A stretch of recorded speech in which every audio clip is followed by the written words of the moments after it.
седница требаше да се најде точката за продажба на Брегалница во летниот период некаде јуни месец и по некои чудни околности таа одлука некако испари, иако беше речиси договорено да се најде на дневен ред. Што се случуваше со еден значаен сегмент тоа продажбата на Брегалница? Да.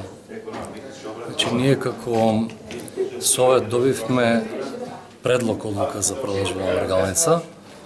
Меѓутоа, предлогот на одлуката не беше пропратен со сите потребни материјали. Значи, вие за да донесете одлука на Совет, мора да имате кој е предлагач. Ние немавме предлагач на тоа. Мора да имате објаснување зашто го правите тоа. Тоа обично го кажува предлагачот. И по самиот принцип на работа и по деловник на работа, таквите точки дури не се разгледуваат на Совет. И јас се обидов да стапам во контакт со градоначалник околу тоа да се разбереме како идат тие работи, зошто е тоа направено така. Не најдов на некоја претерана соработка, ми беше дадено совет да се консултирам со потенцијалниот инвеститор. Јас не сакав да навлегувам во тоа кој е потенцијален инвеститор, бидејќи тој процес оди на берза, како што беше предложено, нели?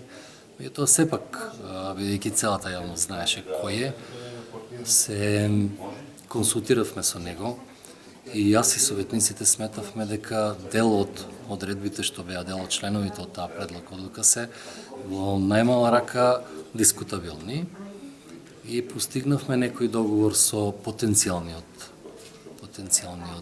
купувач на Брегалница. Побаравме разговор со градоначалникот, се до тоа да го испегламе, да го согласиме, да кажам.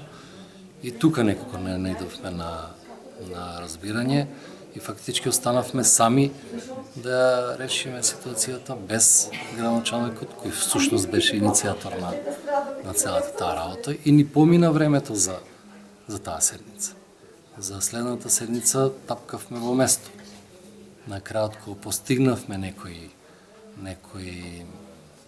бројки и параметри што беа разумни, што не беа на штета на општината, бидејќи првата предлог одлука, јас сум убеден дека е на штета на општината и јас како претседател на Советот не можам да си дозволам подпишување на таква предлог одлука што ќе стане одлука која ќе биде на штета на општината, зборувам за финансиска штета. И кога тие работи више беа договорени, се јави една малку, не знам како да ја наречам, ултимативно барање од страна на инвеститорот да сите ние советници заеднички тоа едногласно го изгласаме, што јас како претседател на Совет не можам нити да го направам, нити да го ветам, нити да го исполнам, што ако некој е воздржан или некој не сака да гласа. И така застанавме на таа работа. Мислам дека тој проблем, ако може воопшто проблем да се нарече, не е потполно отфрлен. Не е потполно отфрлен. Човекот кој е заинтересиран чека на добра волја на нас, раскараните страни, да се наречам, да седнеме и да го искоригираме договор. Сакам да прашам, бидејќи и на минатата седница имавте отворена вака да кажеме тет-а-тет разговор или што би се рекло преку говорница со градоначалникот, дали само ова делување на градоначалникот самостојно, што би се рекло во продажбата на Брегалници, или тоа е дел на односи кои цело време тлеат за да... Не, во принцип имавме на исто така спорна одлука која беше предложена за само рушење на јавното предпријатие Стипион во оној дел каде што е сега базен. Кога стававме на продажба земјиштето, беше предлог одлуката јавното предпријатие само на себе да си го сруши објектот, за да може потенцијалниот инвеститор да го купи.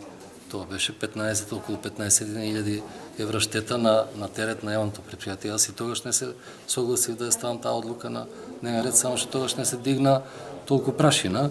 Готова после тоа го испеглавме некој, пак ја ставивме точката на дневен ред, отиде на продажба, така со објектите, па инвеститорот после си го расчистуваше терен. Колку условно самоиницијативност, да кажеме, на градоначалникот ви попречи во донесувањето на одредени одлуки кои значеа во секој случај законско заокружување, но и подобри решенија од оно што беше понудено? Во целост, мислам, дека после 4 и кусур година кога анализирам ситуацијата, бевме повише од толерантни према сите одлуки што ги предлагаше градоначалникот, не затоа што не беа исправни, него затоа што беа коректни. И ние се однесувавме коректни во таа смисла.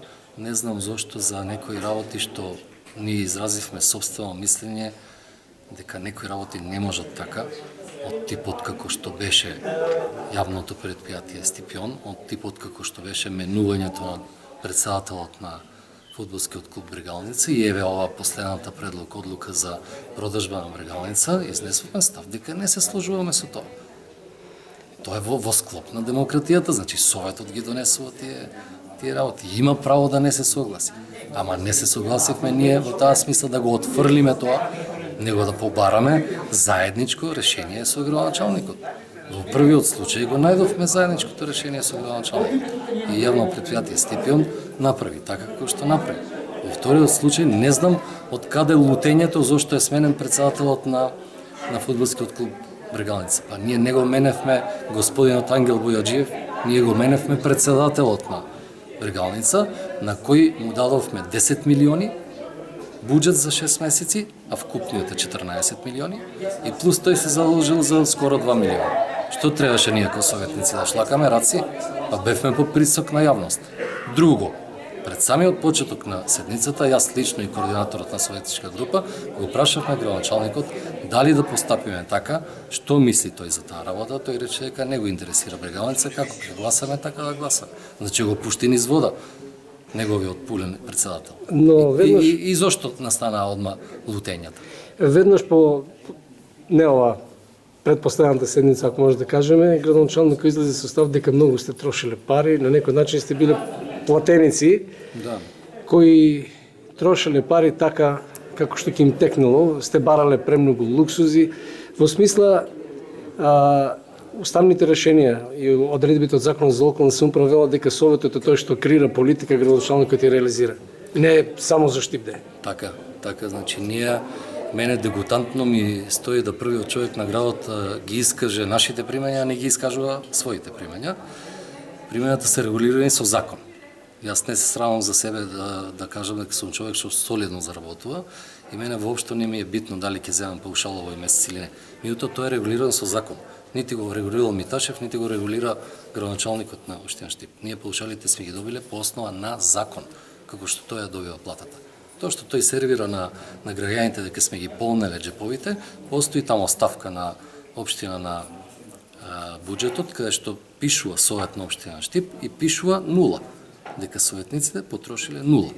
Тоа кој барал, што барал услуги за дупови, не знам кои се тие тајни дупови, дали асоцираат на мен или на некој друг, дали некој барал услуги од друг тип, оној другиот директорот излезе дека сме го оценувале со ручеци и не знам што, тоа се релативни работи. Значи јас можам вас да ве оценувам, меѓутоа вие ако не сакате, не го правите тоа.